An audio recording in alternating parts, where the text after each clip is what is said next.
Bueno, momentuz este plano, ¿no?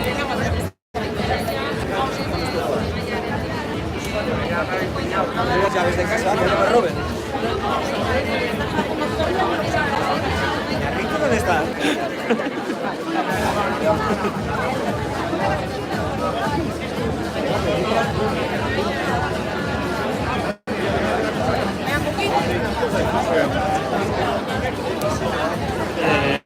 Pasamos fotos.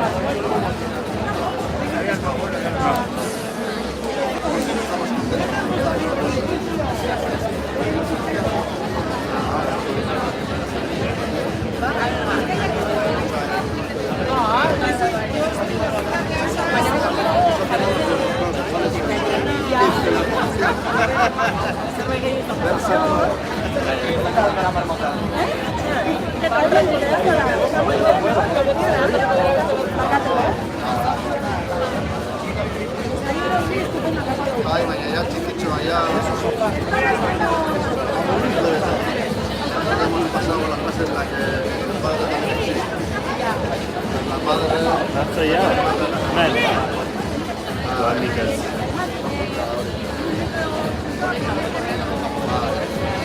Ya llenado sorpresa, la historia a la comunión. Jartzen nahi naiz.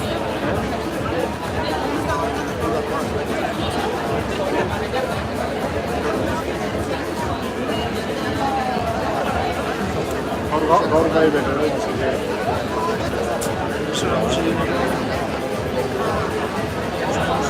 momentuan orain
Bukaera emango diogu, hauteskunde kanpaina lagun, baina intentsoa di.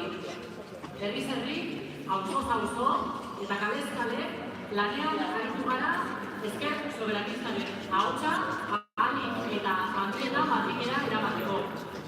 Ekitaldi honen lehengoitza, ezin genion beste gero eman. Una persona grande, un gran alcalde. Zuekin, Joseba Girón.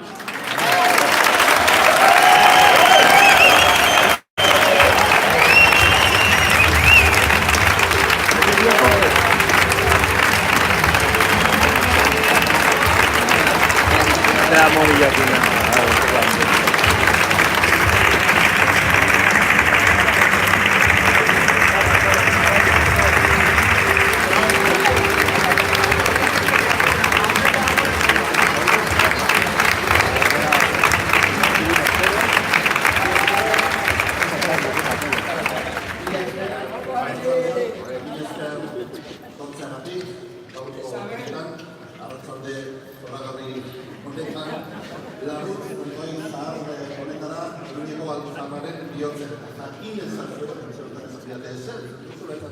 Esango du, baina esango du, zenbatu zaituzte dela, ez ere horrein hartzaretena, baino 48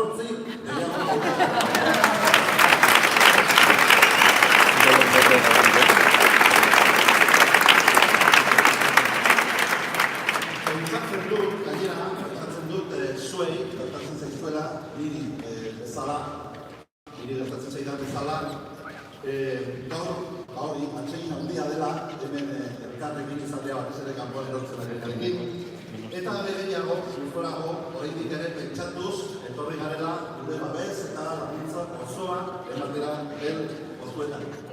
Eta oso garrantzitsua gainera, da hemen egiten ari garena, batez ere, egun hauetan ikusten ari garena ikusita, eta gaur periodikoan ere irakurri duguna irakurrita hau da.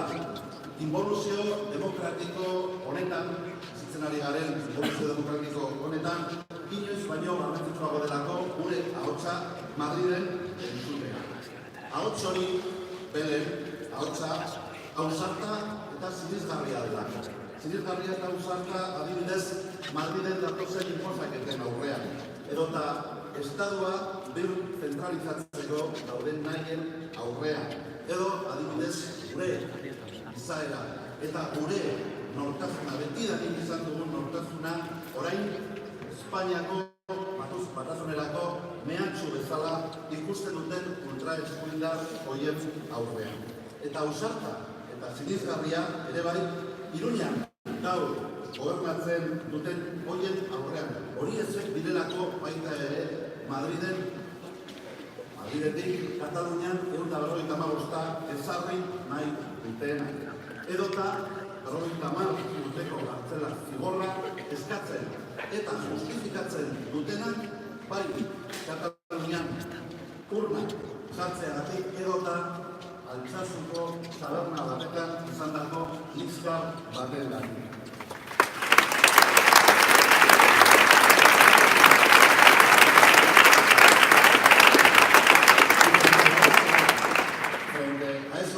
Son precisamente los valores que más valen, para la redundancia, los de Belpozueta, los que estamos continuamente viéndole a ver.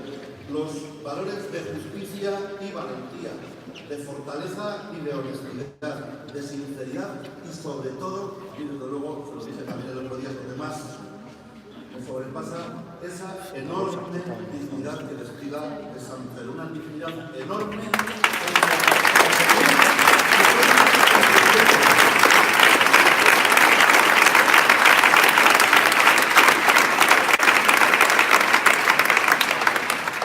Por eso para mí, para nosotros no hay mejor opción que la de que sea él, la persona que defienda en Madrid la voz de esa Nafarroa irredenta, la voz de esa Nafarroa que resistió, resiste y resistirá siempre las injusticias y las imposiciones.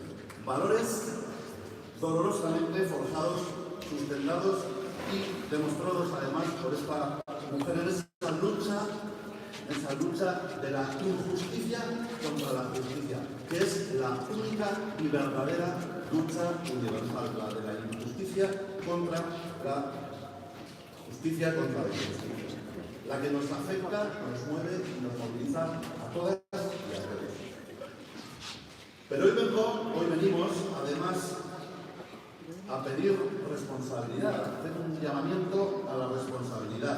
Hemos leído, además, no alguna bastantes más encuestas, que en este momento aquí en Nafarroa, Euskal Herria Bildu está un punto porcentual por encima del PSOE en ese quinto y definitivo escaño, el definitivo escaño.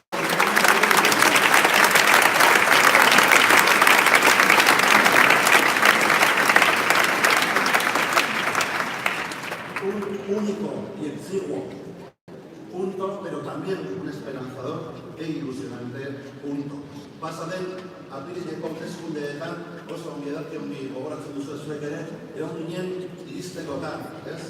Saria helburua ukitu genuen. Hauteskunde gau luze horretan ziur nahi zuek, nik bezalase gogoratzen duzuela zonti. Tan solo faltaron 408 votos para mandar a Abel a Madrid como diputada. 408 votos sobre un total de casi 47.000 votos. Por eso os digo, y decía también el otro día, que hace falta un último empujón, un último esfuerzo para demostrar que estamos con él y para demostrar que estamos con todas las personas que en Nafarroa, en Euskal Herria o en el resto de tierras del Estado padecen las injusticias del Estado.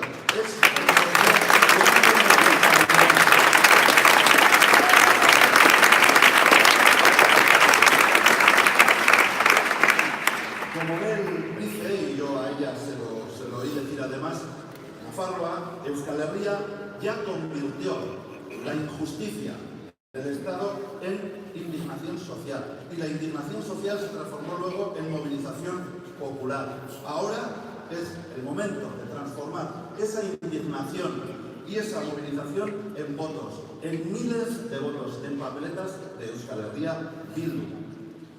Eta botu horiek guztiek adieraziko dute milaka garela berekin gauden pertsonak. Pentsatzen dugulako bera dela Nafarroaren ahotsa hobekien defendatuko duena, ordezkatuko duena Madridetik. Bere ahotsa, ausarta, zintzoa, fidagarria eta egiazkoa delako.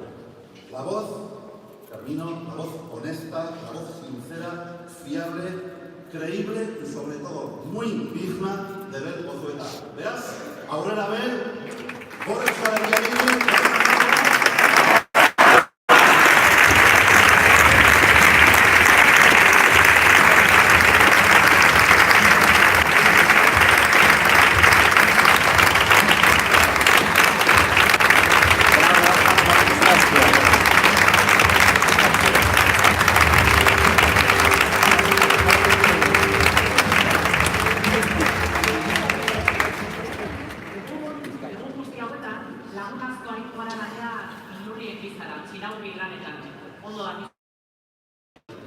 Aurpegia ordea, gutxi batzuek jarri dute, eta jakin badakigu, askotan, ez dela batere erraza, ez da atzerina ere, Madrilera joateko hautagai izatea. Urrats hau eman izanagatik, jaso gure eskerrik beroena eta etorri birekin ogontzara, Bizkaiatik, Pasio, Txusa,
hori horrela. Eta oso señal, aunque Bakartxo me ha dicho que no, yo creo que aquí mucho Guzmán. Pero no, esto es una broma. No os veis que ahora mismo nos estamos jugando ser líderes en la liga en la 90 minutos de esfuerzo que tenemos que hacer para esta época. Azken txampan sartu arrera, kampaina elektoral luze baten, batzuk laburra esaten baldin badut ere, luze baten, kampaina batean sartzen ari gara. Eta garaia da egiteko balantzea eta eskerrak emateko ere bai. Eskerrak zuoi, ona etorri zareten guztioi. Herriz herri gure mitinak bete dituzuen guztioi. Gu ez gera ezer zuen gabe, ongi dakizute. Eta beraz, eskerrak eman dizuet gaur, dagoan eguraldiarekin ere, ona etorri zareten guztiei, eta herriz herri egon diren herritar guztiei. Eskerrak eman nahi diet ere bai, eta ezin ditugu ahaztu. Ekitaldi hauek posible egiten duten gure kide eta burkideak, horatzean egoten direnak eta inork ezautzen ez dituztenak.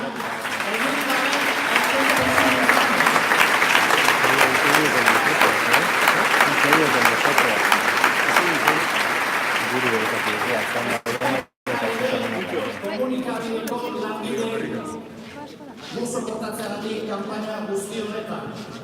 Baina batzuentzat kanpaina gauza formal bada.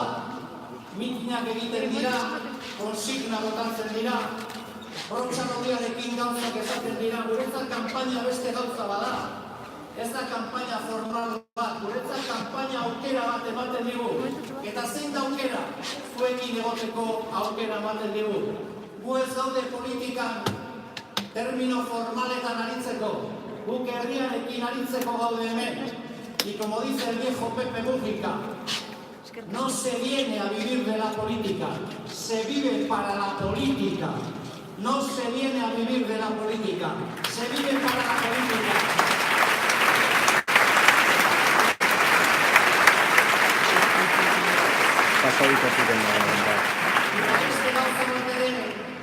Esaten du Pepe Mújica, gizon jakintsua, gauza oso importante bat. Esaten du mundura etorri ginen zoriontsuak izateko. Eta mundu honetan zoriontasuna bilatzen dugu. Eta zoriontasun hori guretzat laburbilduz horrela lortzen da. La felicidad consiste en luchar por aquello por lo que amas. Y nosotros amamos este país. Y lo queremos libre. Y lo queremos justo. Y lo queremos política, y lo queremos.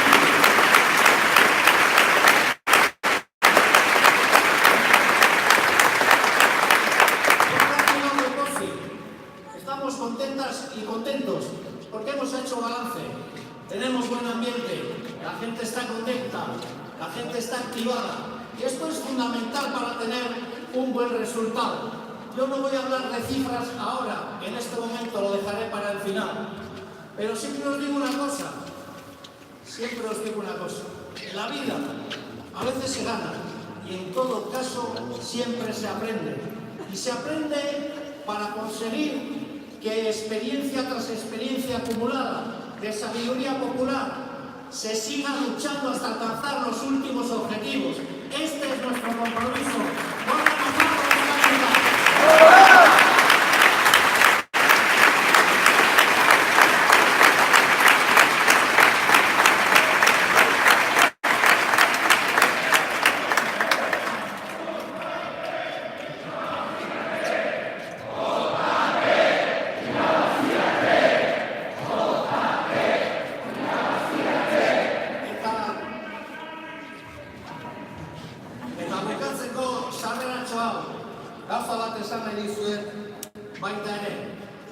El secreto de la existencia humana no es solo vivir, es para qué se vive. Y nosotros vivimos para la gente, para el pueblo. Nosotras y nosotros os hemos dicho en ocasiones, y hoy os lo quiero agradecer especialmente aquí, en Iruña, la capital de la vieja nación vascona. Os lo queremos volver a decir. Hay quien cree que el dinero lo compra todo. y que el dinero es lo más importante. Para nosotros y nosotras, lo más importante es el cariño popular, y ese no se puede comprar, y ese es el que nosotros tenemos que comprar.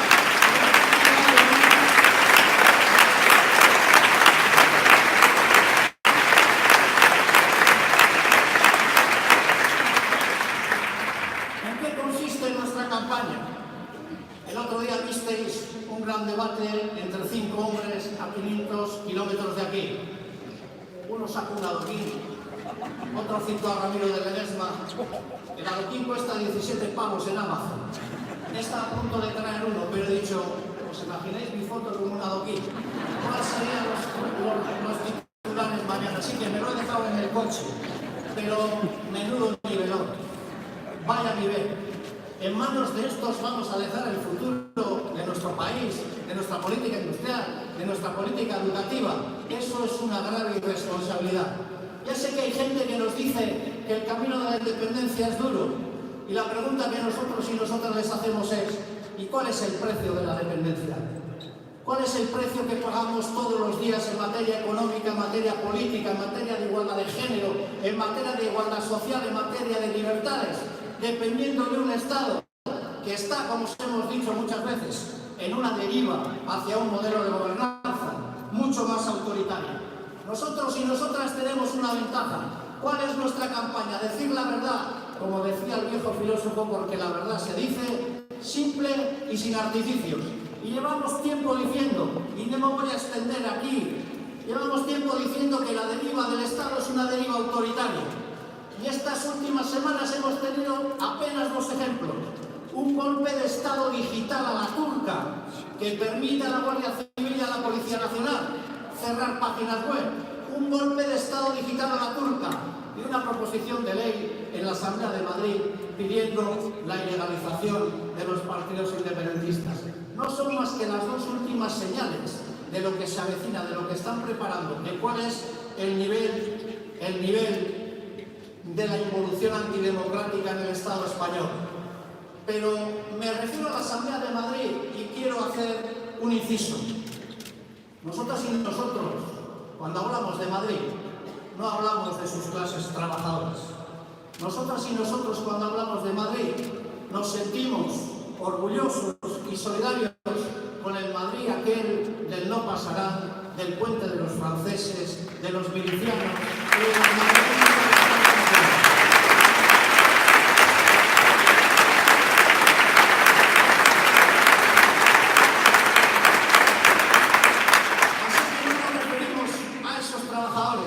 Nos referimos a la élite y a la mayoría turca que ha propiciado esta proposición no de ley. Esa es la mayoría turca que quiere llevar el Estado a una democracia al estilo turco. Y hablando de Turquía, quiero citar también aquí y mandarles un mensaje de solidaridad, de ánimo y un abrazo a todas las mujeres y hombres del Kurdistán.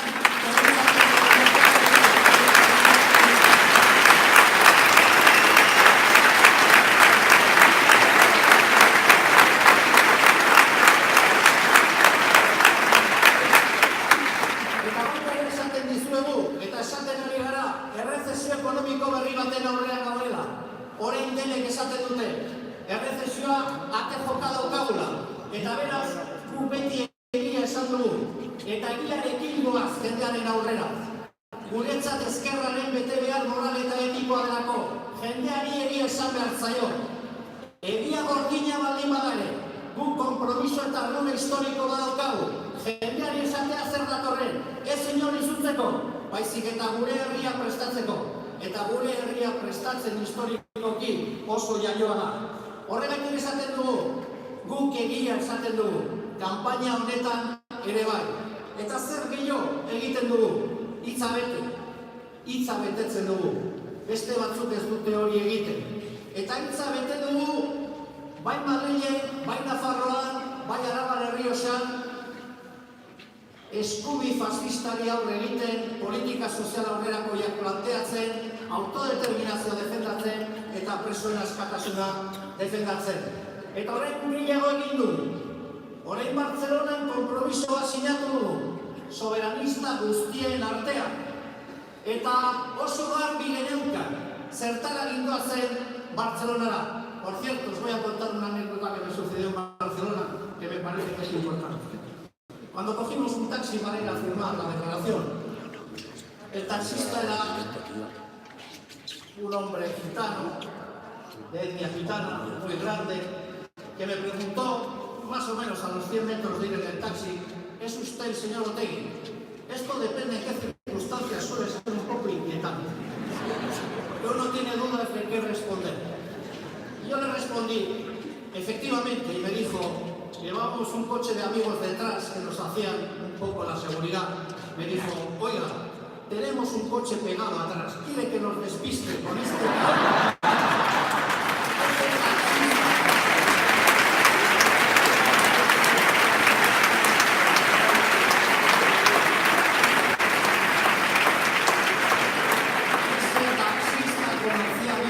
Independentista. En cuanto nos montamos en el coche pensó que nos seguía la poli y que nos tenía que llevar. Seguramente cuando va a Cuba lo llevan directamente a la casa. Por eso, nosotros ¿qué hemos hecho en Barcelona? Suscribir con la mayoría soberanista un programa de ruptura democrática con el franquismo. Esto es lo que hemos hecho. Badakit askotan siglak aipatu egiten direla, eta siglaren garrantzia zein da. Baina guk sigla bati balio, eta ez despistatu, Euskal Herria Bildu bozkatu gara. Baina sigla bati balio, egitasmo politiko bati eskatzen diogu botoa. Beste asteetan, Valle de los Caídosetik ateratako horren herentziarekin apurtzen duen egitasmo politiko batentzat eskatzen dugu guk botoa. Porque solo hay una vía para acceder al asalto a los cielos. Y esa vía pasa por Barcelona, por Santiago y por Iruña. Por ningún otro sitio más. Y por ningún otro sitio más.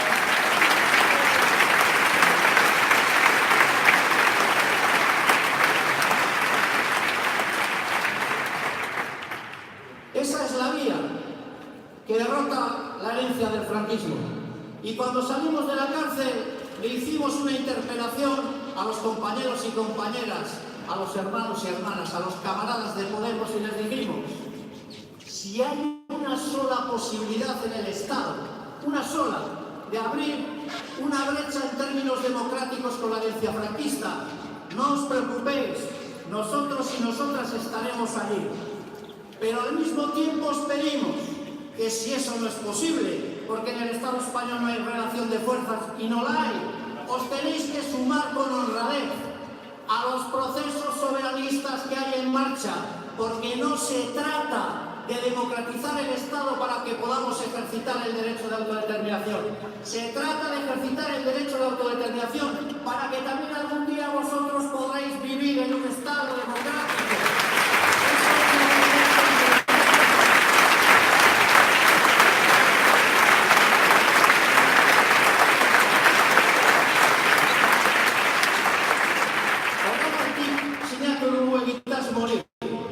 Egitasmo horrek haustura demokratikoa eramaten gaitu. Eta horregatik esaten dugu, frankismoa soberanismotik garaitu egiten da. Eta borroka horretan gaude, eta lan horretan gaude, eta hor jarraituko dugu, eta ez gerak ikinduko, ez dugu atzera egingo. Katalanek esaten dute otornaren afer. Eta guk esaten dugu, euskaldunak ebai, bozkatuko dugula baldintza daudenean, gure askatasuna. Berdin zaigu, ze botatako horrein saria jartzen duten gainean, eginen dugu, merezi dugulako estatu dezente batean bizitzea. Eta hori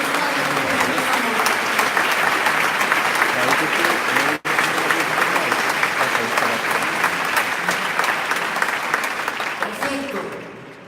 Compañero Pablo Iglesias, dijiste el otro día que estás orgulloso de que haya guardias civiles en tus listas. Nosotros estamos absolutamente orgullosos y orgullosas de que no haya nunca un guardia civil en nuestro país.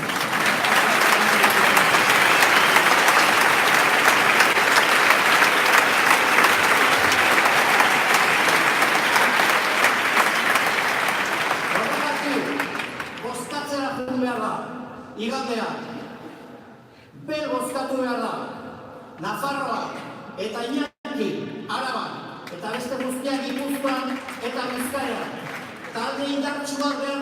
Kongresoan. Estadoaren involuzioari aurre egiteko. Y no vamos a estar solos y solas. Lo dije ayer. Hay que alcanzar 2 millones de votos y cerca de 30 diputados y diputadas para hacer frente a la involución. Porque nuestros votos se llenan en el saco junto con Junts per Cat, las CUP, Esquerra Republicana y todos los socialistas.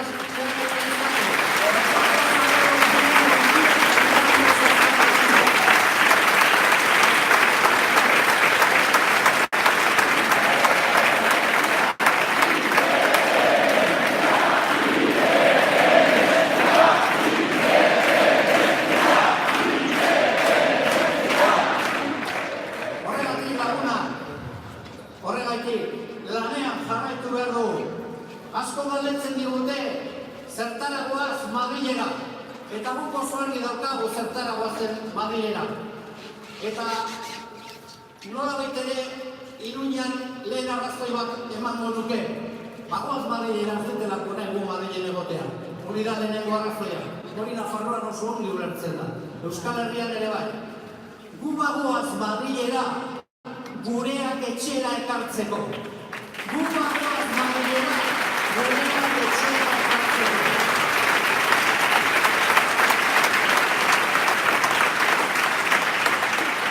Nosotros y nosotras vamos a Madrid para que nos devuelvan a los nuestros y a las nuestras, de una vez por todas, para traerlos a casa.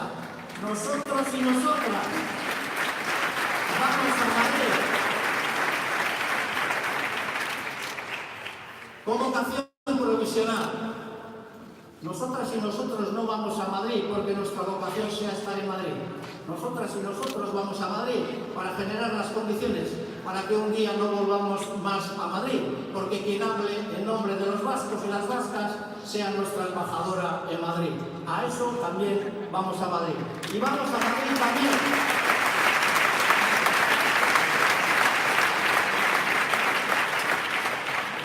a impulsar políticas sociales que defiendan a las clases trabajadoras y a las clases populares. Y vamos también a Madrid a enseñar el camino para que cuando nosotros volvamos, no solo vuelvan nuestros presos y nuestras presas, también para que se vayan de una vez por todas las fuerzas de ocupación de este país.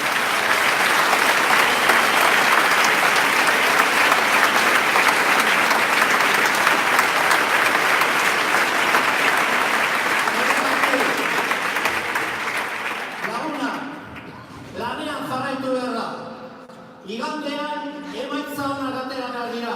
Berriro diot, ez sigla bat indartzeko, egitasmo politiko bat indartzeko, frankismoarekin haustura egiteko, benetakoa, definitiboa. Horretarako behar dugu zuen indarra eta zuen laguntza. Lehen esan dizuet, zuen maitasuna sentitzen dugu, gurea ere badakazute, Bilduk ez dio inori fallatuko, Bilduk egia esaten du, Bildu bere hitza bete egiten du, Bildu konpromiso bakarra du, ez da inongo multinazionalekin, ez da inongo estatuarekin, ez da inongo bankoarekin, gu konpromisoa gure herriarekin daukagu, eta gure herriaren gati borroka egingo dugu bukaera arte, Euskal Herria askatu arte, eta demokrazia benetako batean bizi arte. Eta hori, zuekin egin behar du, zuek zarete gure indarra, zuek zarete gure egitasmoaren esan nahi nagusia. Guk herria maite dugu, herriki jaio gina, eta herriarekin egin nahi dugu bide hau. Horregaitik, bihotzez, mila esker, ondo goaz, gauzak zailak izango dira.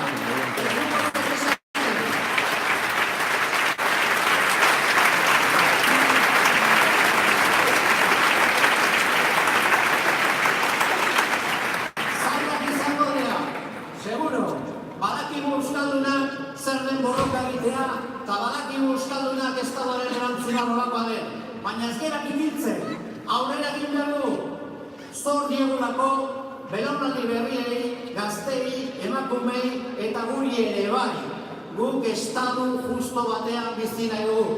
Y cada vez está más claro que si queremos vivir en sociedades justas y en sociedades democráticas, hay que salir cuanto antes del Estado español y construir nuestras propias repúblicas. Horregatik esaten dizuet, bihotzez, entzun gaitzatela Madrilen, Parisen eta toki guztietan. Gu independentista gara eta ez dugu konplejori.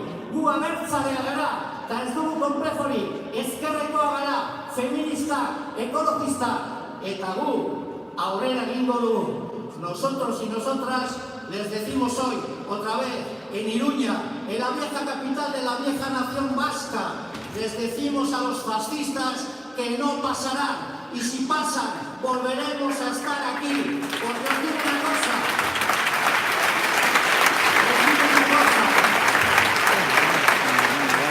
Ganaron una guerra, ganaron la transición y quieren ganar el relato y no se lo vamos a permitir. Porque ganasteis una guerra, pero hoy aquí está el pueblo con sus banderas, con sus consignas.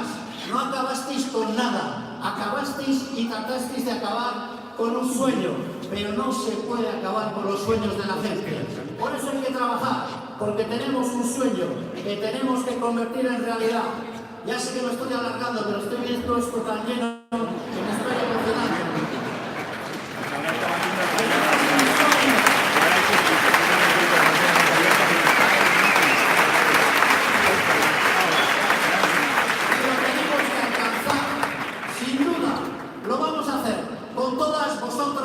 Y con todas vosotras. Mila esker, bihotzetatik ematen diguzuen guztiagatik eta entzun gaitzezela ongi. Gora Euskal Herria antifascista! Gora Euskal Errepublika! Gora Utarra!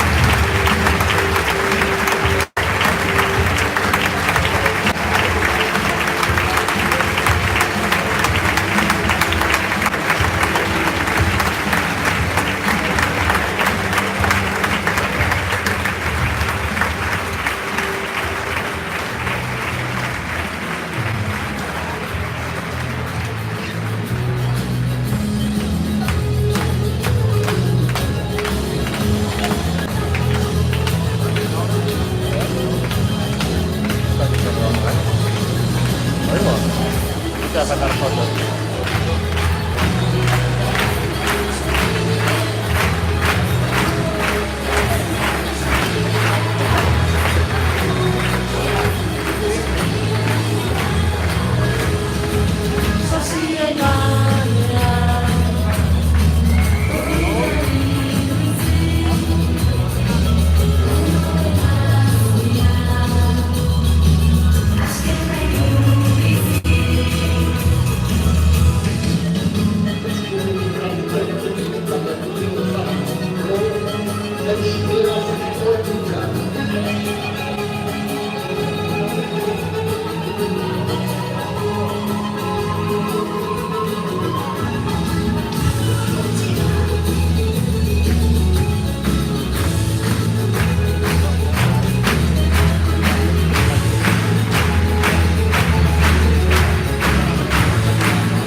el miércoles bajamos a Tutera y nos encontramos con una pintada dedicada a nuestra candidata Bel. El poeta bruja, nos habían escrito y con letra bastante mala por cierto. Intentaron en vano insultar a Bel, pero todas y todos nosotros sabemos que las brujas fueron mujeres sabias, mujeres que hicieron frente al machismo de su época y que lucharon contra las injusticias de su tiempo. Nuestra Bel, Curebel, también es una de esas mujeres que hace frente a las injusticias, pero a las injusticias de ahora. Bel es nuestra sordiña que rompe moldes y que no duda en rebelarse ante ninguna imposición. Zurea da hitza, aurrera Bel.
Pero para mí, desde luego, y para las mujeres de Euskal Herria Bildu, que nos llamen sordiñas, que nos llamen brujas, es todo un honor.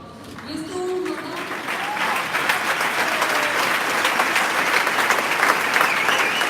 Porque ser mujer, porque ser feminista y porque ser rebelde es un gran honor. Así que a los que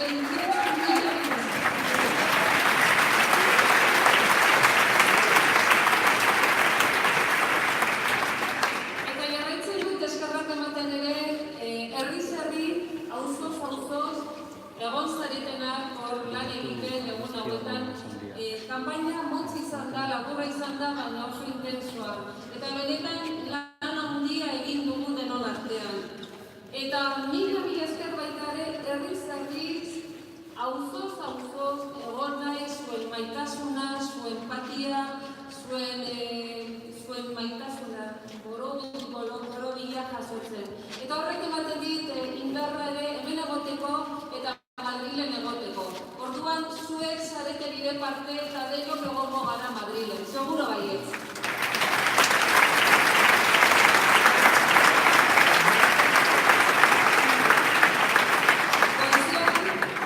Goizean, elkartuko gara kazetariekin eta plazaratu dugu konpromiso bat. Eta hortan esaten nuen, ni Euskal Herria Bildukoa naizela, argi, eta Euskal Herria Bilduren ahotsa izango naizela, nola ez, Madrilen. Baina baita ere esaten genuen, Nafarroko soberanista, abertzalen, ezkertiak eta aurrerakoiak, eta feminista guztien ahotsa izango naizela. Eta hori entzun behar da, hori jakin behar duten, eta hori entzun nahi dutenak jakin dezatela. Bai Euskal Herria Bildukoa eta baita ere Nafarroko soberanista, ezkertiarra, feminista eta solidarioen ahotsa. Eta hori izango gara gu, eta hori izango naiz ni. Ideia hori beste batzuekin partekatuko dudala. Baina baita ere, bereziki, zuek egindako lanagatik, helburu hori lortzeko aukera bakarra naizelako une horretan. Hitz egiten da asko, boto urtirari buruz, hitz egiten da asko, ea nork izango den Nafarroaren ahotsa, eta hitz egiten da asko ere ea nork izango duen aukera. Eta argi dugu, hankar lurrean jarrita, argi dugu, aukera bakarra nitu dela. Euskal Herria Bildu duela. Eta horregatik hori zaindu behar dugu eta bermatu behar dugu. Arro sentitzen naiz, haize fresko honen erreferentzia izateagatik. Arro. Baina ez arrokeriz eta bai ideia, zume eta baita ere umil batekin. Horregatik behizume egin dut justizia nahi duten sektori guztiei Euskal Herria Bilduren boto papera ezatela ostontzitan. Argi dugu hori erreferentzia izango garela. Kampaina azken eguna da, bai, eskerrak, egia esateko eskerrak, bai. Baina ez naiz negatzen edo ez naiz negatuko errepikatzen. Iremos a Madrid a pedir justicia. Iremos a Madrid a pedir justicia en mayúsculas. Porque la justicia tiene muchos ámbitos. Y vamos a decir, zutik eta begietara begiratuko diedala. Han Madrilen egongo naizenean, ikusi beharko dute zein den nire aurpegia, nola begiratzen diet, eta ikusi eta aguantatu beharko dute nor naizen ni. Eta ikusi beharko dute baita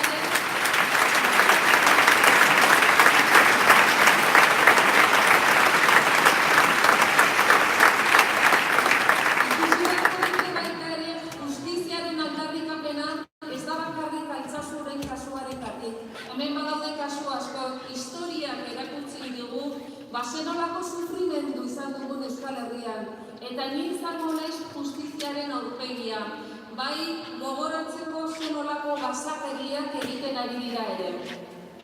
Insisto, a estas alturas de nuestra historia sabemos por experiencia que el Estado español no va a aceptar y reconocer el derecho de nuestros pueblos a decidir por nuestro futuro. No somos ingenuas ni ingenuos, sabemos a quién tenemos delante. Evidentemente no, sabemos que no van a admitir, pero nos gustaría que tuvieran en cuenta que desde el respeto, desde el diálogo, se pueden construir muchos puentes, se pueden construir sociedades, se pueden construir ideas. Y también sabemos que desde el derecho a decidir de los pueblos se puede construir personas, sobre todo libres, personas zoriontsuak. Sabemos que el respeto, el diálogo, el sentarse y mirarse a los ojos puede construir la independencia. Nos puede traer la independencia, pero también puede traer que el pueblo pueda decidir que quizás quiere seguir viviendo en un estado de naciones y pararse a poder decidir, dar la posibilidad a que el pueblo pueda decidir sobre su futuro, posibilita desde luego la paz. Y estamos hablando de democracia. Justicia también, demandando medidas a favor de aquellos y aquellas que sufren eso que llaman crisis. Y sabemos que han puesto la palabra crisis para poder concretar algo que en definitiva no es algo que surge, es algo que el propio sistema lo crea, es algo que el sistema económico y social lo está creando y una consecuencia mismo del propio capitalismo. Esto no surge porque sí. También tenemos en cuenta que hay muchísimos, podríamos ir enumerando muchos problemas y muchas complicaciones. Quizás alguien podría decir, bueno, ya te vaya a leer, venga a decir que mal está todo esto, pero habrá que plantar también soluciones. Egia da. Eta soluzioak zeintzuk dira. Nik ez dut promesa faltsurik egin, ez dut egingo, nik ez dut airea salduko. Duintasunez eta etikaz ezin dugu jendeari gezurretan ibili. Esan behar dugu, benetan zer dugun eta zer egingo dugun. Eta esango dugu baita ere zer egin behar dugun. Arnaldo askotan esaten dugu gure hitza betetzen dugula. Eta egiten duguna baita ere kontatzen dugula. Eta hori da egingo duguna. Baina batzuetan beti ere soluzioak naiz eta iruditu zailak direla edo urruti daudela, hor bertan daude. Ez dira gauzak hain zailak. Eta uste baino sinpleagoak dira. Gehienetan berriz ere bideak egiten aurkitzen ditugu gure soluzioak. Eta hortan datza, hasi egiten gure bideak, hasi egiten ibiltzen, hasi bilatzen. Hor aurkituko ditugu gure bideak eta gure egintzak. Baina argi ere esango dugu, no hay recetas mágicas, pero hay caminos y hay soluciones que pasan, sobre todo, escuchad, por el compromiso de las personas, de las mujeres y de los hombres que conformamos esta sociedad, por el trabajo, estamos también comentando inuri lanak, poliki, denon artean, baina denok ekarpenak egiten, eta baita ere, por la lucha colectiva, entre todos y todas. Compromiso, trabajo y lucha colectiva. Eso nos puede traer la solución. Porque la única solución posible a la crisis territorial del Estado español, tanto para Cataluña como para Nafarroa, como para el resto de Euskal Herria, pasa por dar la palabra a la ciudadanía, pasa por votar. Democracia, diálogo y derecho a decidir. Esto es una solución. El camino pasa por unir fuerzas todas las personas que apostamos por la democracia frente al autoritarismo. Y decimos que Euskal Herria Bildu va a ir a Madrid a hacerle frente a la derecha y a parar estos derroteros que nos vienen desde el autoritarismo. Juntas somos más fuertes. Y esto nos lo tenemos que creer.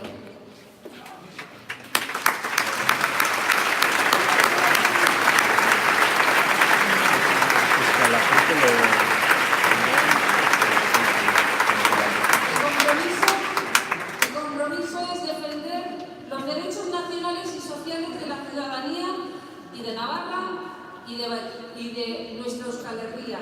En general, de toda la fuerza posible que nos escuchen y nos respeten. De alguna manera, podríamos decir que el compromiso es ser determinantes. O les obligamos a coger la bifurcación de la democracia o no lo harán, y lo estamos viendo. Eta bai, bagoaz Madrilera erabakitzeko eskubidea defendatzera. Guretzat, Euskal Herriarentzat, osoarentzat eta Kataluniarentzat. Bai, bagoaz Madrilera, gure autogobernua defendatzera. Nafarroaren izena, Nafarroaren izana, Nafarroaren historia, Nafarroaren etorkizuna. Ezabatu nahi dutenen aurrean, Nafarroak erabakiko du. Argi izan dezatela, Nafarroak erabakiko du.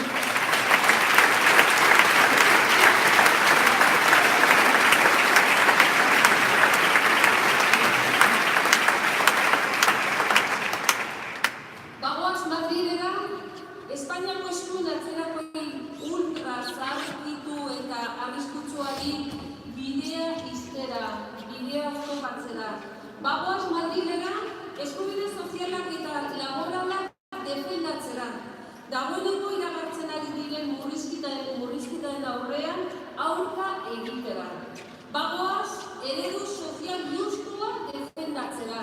Azkenik, baina lehenik, bagoaz Madrilera, preso eta erberaztu politikoak etxera itzulgatik daitezen egitera.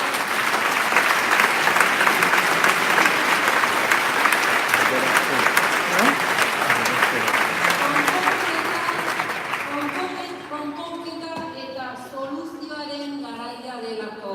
Argi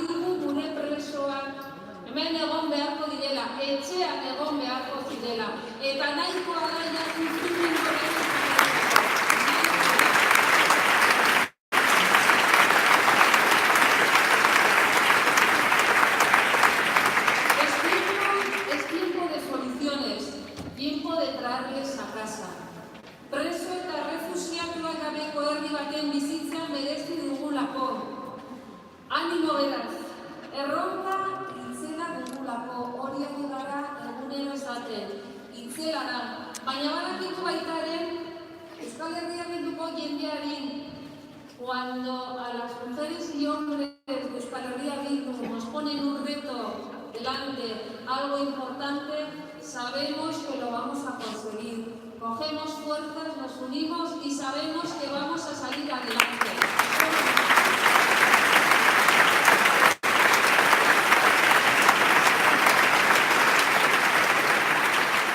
Gure seinalarentzako, gure belaunaldi, etortzen diren belaunaldientzako, nahi dugulako bizi bat guk izan duguna baina hobea. Nahi dugulako etorkizun bat baita ere hobea. Nahi dugu jendarte bat azken finean libreago. Nahi dugu gizarte bat justuago. Azken finean libreago izango den herria eta hori transmititu nahi dugu. Argi dugu geldiezina garela, argi dugu hemen ikusten da. Horrekin jatik hartzen dugu lasaitasuna. Lo egingo dut gaur eta bihar ondo. Hartzen du lasaitasuna.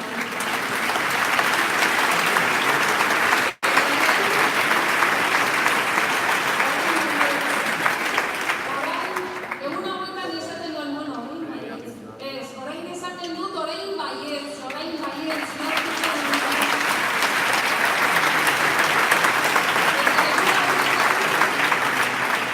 Esaten dut ere, si no quieren taza, taza y media.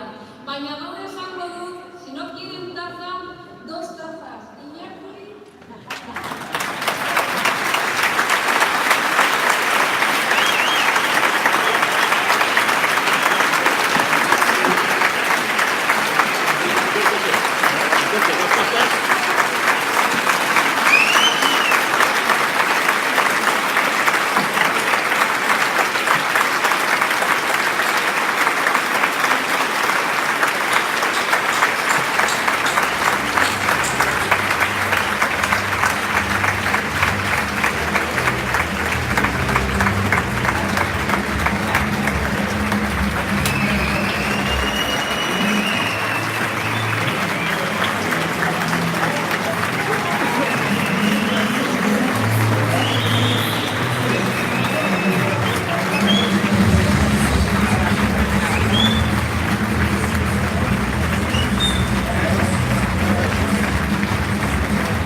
Horrek da.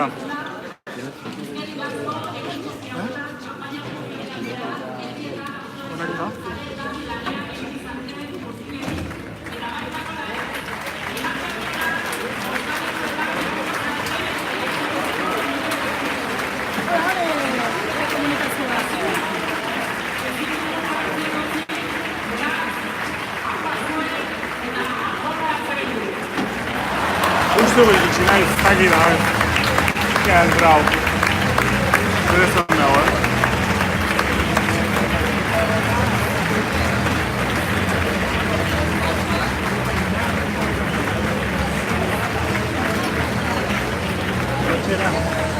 Etxera edo, igual etxera. Gaukotxe. Urtea galduena badakizu. Urtea. Galdetu hasiarri. Belke, taza y media ez, bi eta bezarka da. Bai, eta que se vea bezarka. Bezarka da eta oidekin. Hoy es suficiente. Bai, eta, esplitatu. Arnaldo, no, que le vamos a hacer 2 millones. Galdetu hasiarri, a ver.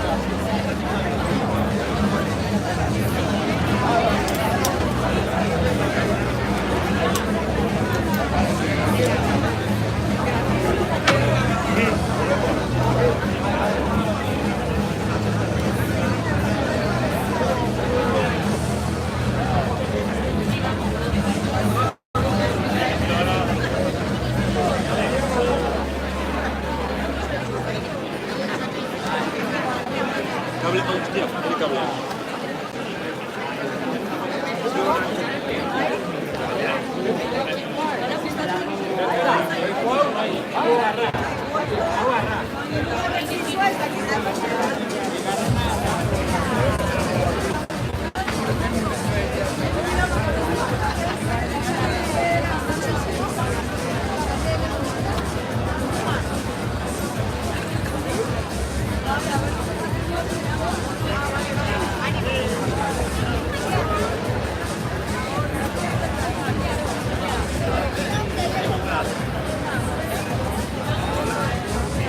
Corto ya, ¿no? Pablo Iglesias cena.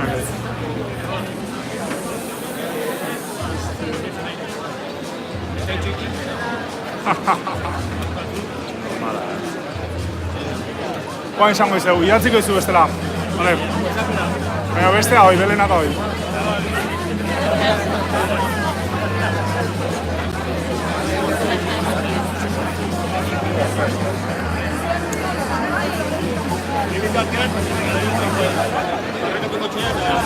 Eso es, bide herria beintzatik.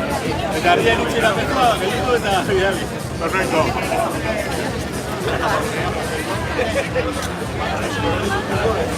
Vale, ingo da ditu.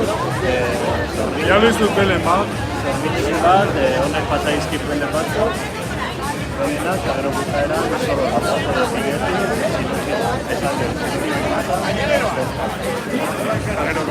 Como una taza de papel.